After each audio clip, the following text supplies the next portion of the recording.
Kitab Imamat pasal 10. Kemudian anak-anak Harun, Nadab dan Abihu, masing-masing mengambil perbaraannya, membunuh api ke dalamnya serta menaruh kukupan di atas api itu.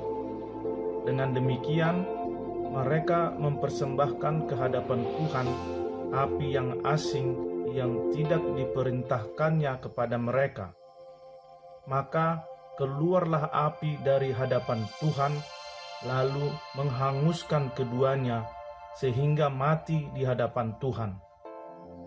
Berkatalah Musa kepada Harun, "Inilah yang difirmankan Tuhan, kepada orang yang karib kepadaku, kunyatakan kekudusanku, dan di muka seluruh bangsa itu akan kuperlihatkan kemuliaanku." Dan Harun berdiam diri.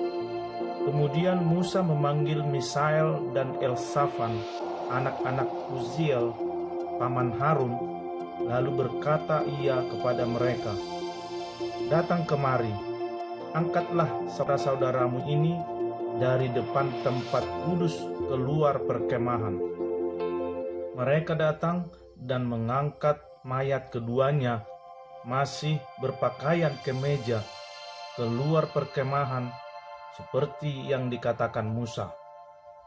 Kemudian berkatalah Musa kepada Harun dan kepada Eleazar dan Itamar, anak-anak Harun, "Janganlah kamu berkabung dan janganlah kamu berduka cita, supaya jangan kamu mati dan jangan Tuhan memurkai segenap umat ini, tetapi saudara-saudaramu, yaitu seluruh bangsa Israel, merekalah yang harus menangis karena api yang dinyalakan Tuhan itu.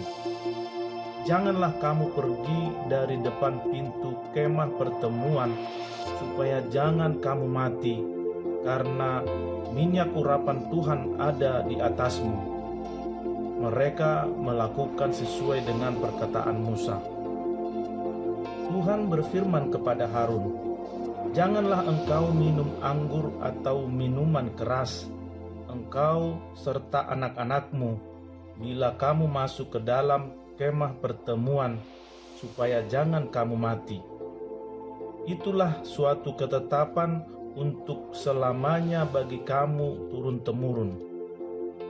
Haruslah kamu dapat membedakan antara yang kudus dengan yang tidak kudus, antara yang najis dengan yang tidak najis, dan haruslah kamu dapat mengajarkan kepada orang Israel segala ketetapan yang telah difirmankan Tuhan kepada mereka dengan perantaraan Musa." Kemudian berkatalah Musa kepada Harun dan kepada Eleazar dan Itamar, anak-anak Harun yang tinggal itu, "Ambillah korban sajian yang tinggal dari segala korban api-apian Tuhan, dan makanlah itu sebagai roti yang tidak beragi di samping mezbah, karena itulah bagian maha kudus.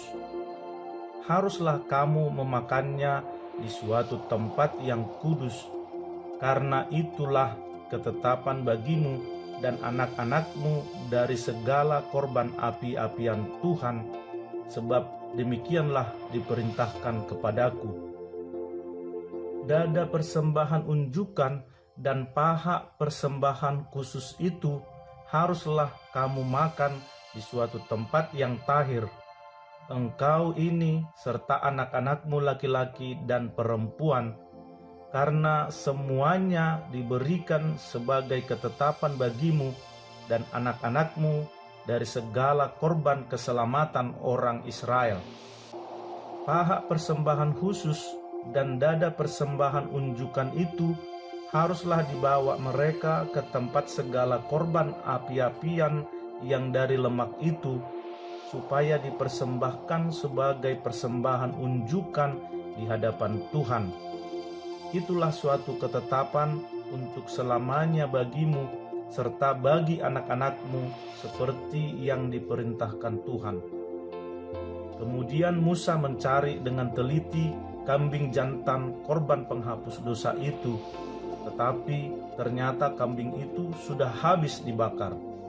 Sebab itu dimarahinyalah Eleazar dan Itamar, anak-anak Harun yang tinggal itu, katanya, "Mengapa tidak kamu makan korban penghapus dosa itu di tempat yang kudus? Bukankah itu sesuatu bagian maha kudus dan Tuhan memberikannya kepadamu supaya kamu mengangkut kesalahan umat itu dan mengadakan pendamaian bagi mereka di hadapan Tuhan? Lihat, darahnya itu tidak dibawa masuk ke dalam tempat kudus.